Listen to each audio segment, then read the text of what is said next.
think the biggest news right now is the Ryan Blaney penalty. I'd like to know some of you guys' thoughts, especially that when the penalty come down versus how quick it was rescinded. Have we ever seen a penalty rescinded before?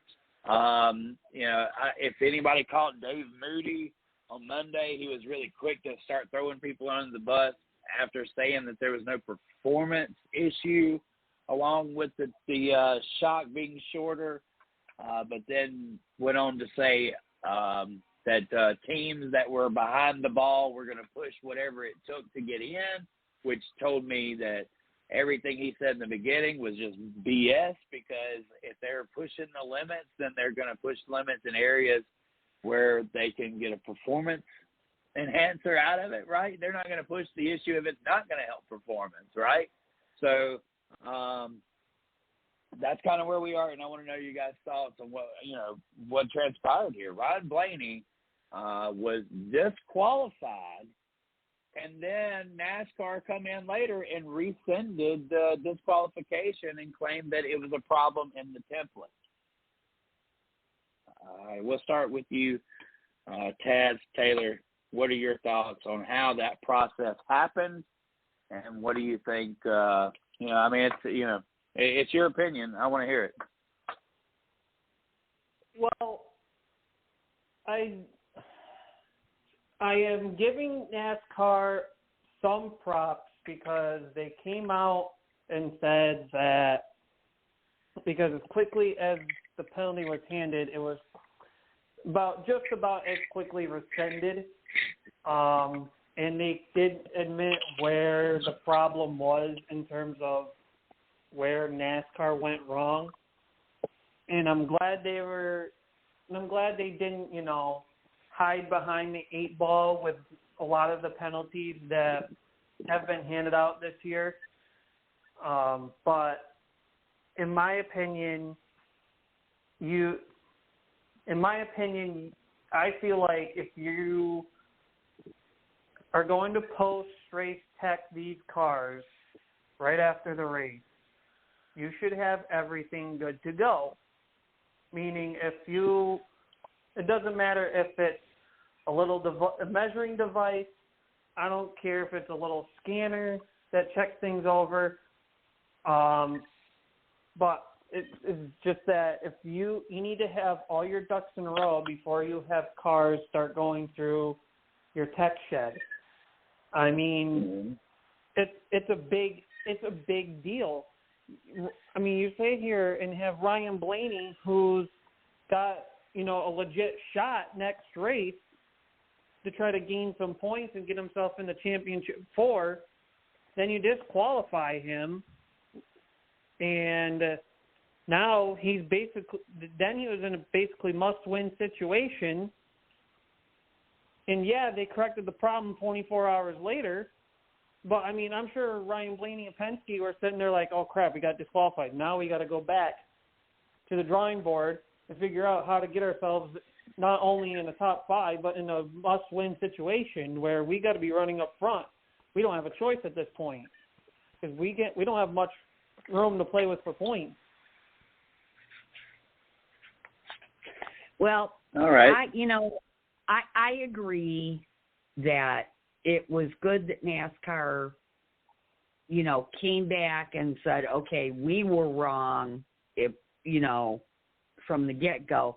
But you know what? They should have had all of that done and said before they announced the DNQ. I agree with you to a point, Miss Lee, but I'm going to bring something to the table here that I think is going to relate to it almost exactly.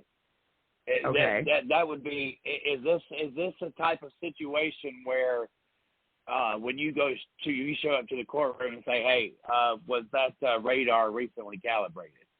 Right? Is that how this issue was handled with Penske? Did Roger Penske pick up the phone and call NASCAR out on something that had to do with the template? Because we don't know exactly what was wrong with the template. We know that there was a malfunction in the template used to judge it. But what Dave Moody stated was that NASCAR had been informed that teams were heating up the metal in these components to stretch them out, but when they rolled through tech, they were longer. But when the metal cooled off, it would tighten it up and it would make it in a different spot.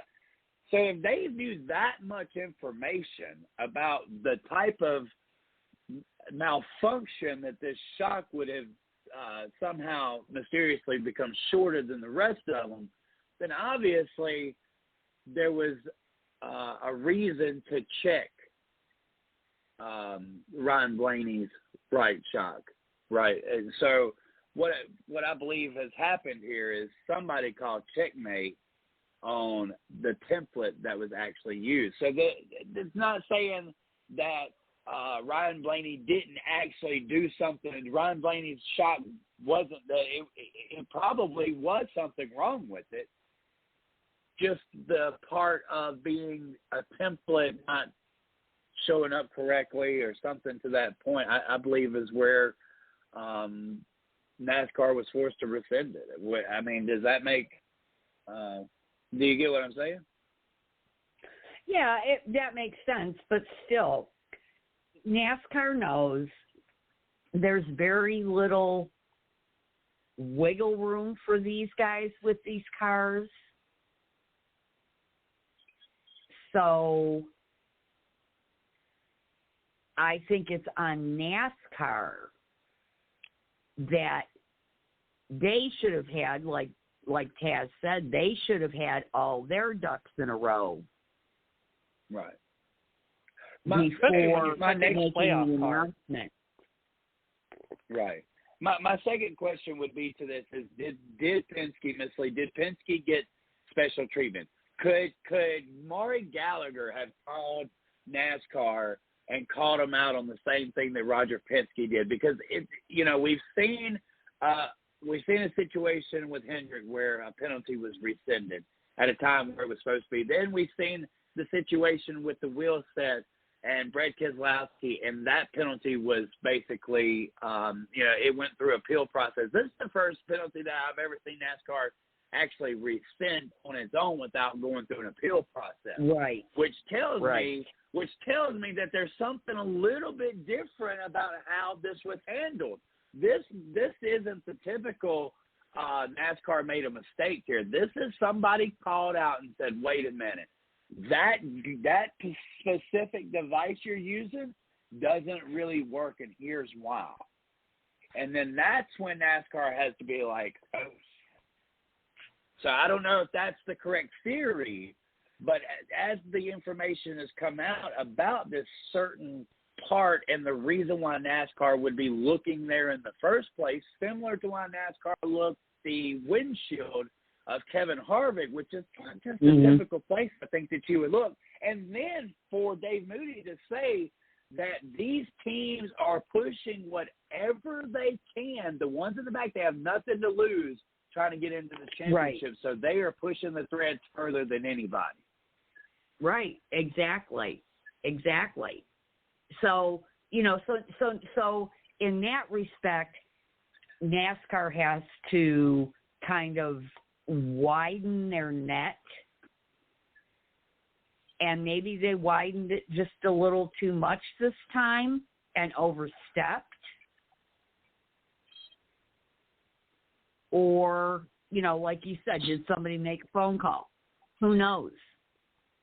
My question to this is, if they use this same template on every car, then how did Ryan Blaney get DQ'd and everybody else did not? Hey, see, that's another thing that leaves it into question of why. So there must have been a specific reason why NASCAR went to Ryan Blaney, just like the window of Kevin Harvick. But where they got him at was that template was not correct. And somehow Penske knew that. Somehow somebody in the engineering department knew that the template that NASCAR was using was not going to give a specific or correct measurement. And this entire time, they probably sat with that in their back pocket and waited for the moment that, hey, we've got them in this area because they're not even checking it right. They're not checking it like it's supposed to be. So right, and that goes back to where I'm saying, there's very little wiggle room for these teams with these cars.